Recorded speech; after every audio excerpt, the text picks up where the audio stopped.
Elle-même. C'est-à-dire que la différence qu'il y a entre ce que dit la Bible et moi, c'est que la Bible dit que les textes qui sont là ne sont pas les vrais textes. Est-ce qu'on peut avoir, parce que c'est écrit noir sur blanc, donc voilà, est-ce qu'on peut avoir le visuel? Les vrais textes, et que ça fait l'objet d'une, je dirais, d'une réécriture. Hein, voilà, par exemple ici, l'image, ça fait l'objet d'une réécriture, et que on peut par exemple lire, moi je peux lire par exemple ce qui est écrit. Alors à la page 21 de la Bible Tob, c'est marqué: en racontant les origines du monde et de l'humanité, les auteurs bibliques n'ont pas hésité à puiser directement ou indirectement dans les traductions de l'ancien Proche-Orient. Donc puiser directement, ça veut dire copier, plagier. Bon. Donc ça veut dire que c'était des Noirs qu'on a blanchis. Bon.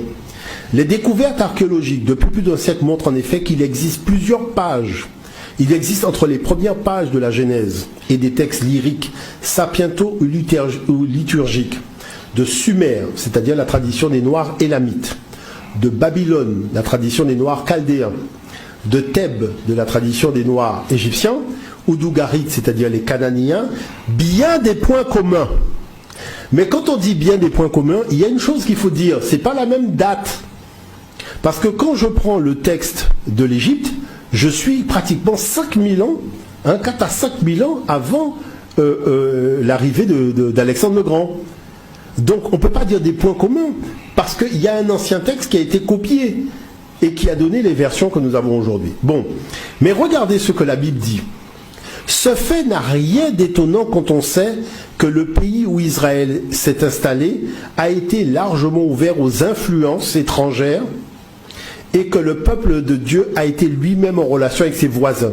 Mais les progrès archéologiques révèlent également que les écrivains bibliques responsables des premiers chapitres de la Genèse, loin d'être de serviles imitateurs, c'est-à-dire des plagiaires, ont su retravailler leurs sources et les repenser en fonction des traditions spécifiques de leur peuple.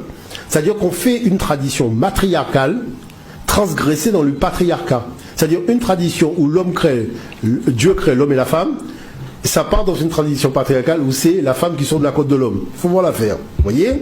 En fonction, donc retravailler les textes en fonction de leur tradition spécifique, en soulignant du même coup l'originalité de la foi yaviste. Écoutez la conclusion.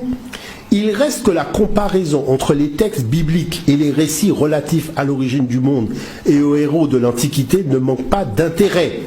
Sauf qu'on ne vous donne pas les textes originaux des Noirs élamites, des Noirs cananéens. Donc, comme on ne vous les donne pas, moi, j'ai écrit un bouquin, Cosmogénèse tome 3, et je vous donne un petit exemple. Lorsque Dieu annonce à la femme qui a été choisie qu'il a eu un fils divin, d'accord ? Et qu'il dit à cette femme-là, donc il y a ce qu'on appelle l'annonciation, il va lui parler, il lui parle. Dans le texte africain, le fils de Dieu qui s'appelle Oussiré, Dieu dit à cette femme: mon fils Oussiré est désormais dans ton sein, ne crains rien à ce propos, tu es celle que j'ai choisie pour m'aider à sauver encore une fois l'humanité malgré eux. Oussiré sera le signe de ma puissance et de ma bonté, ainsi soit-il fait. Vous prenez le texte biblique.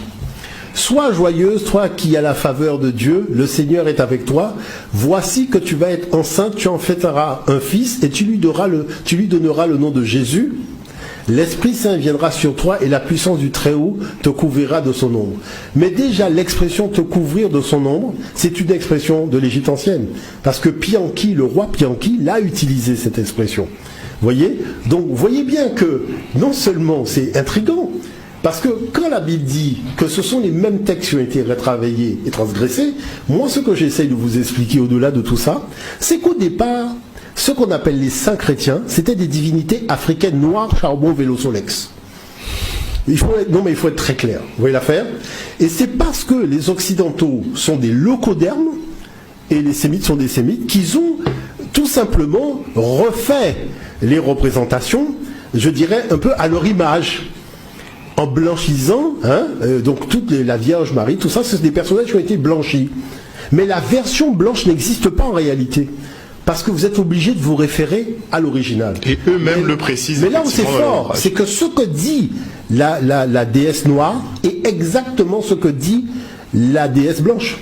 C'est-à-dire les propos sont les mêmes. Et comme on le sait à partir des textes. Et c'est pour ça que la Bible même dit que la comparaison des récits ne manque pas d'intérêt. Mais elle ne va pas jusqu'à vous donner les récits. Il faut aller les chercher. Maintenant, quand on rentre dans l'analyse technique, parce que il faut bien comprendre une chose.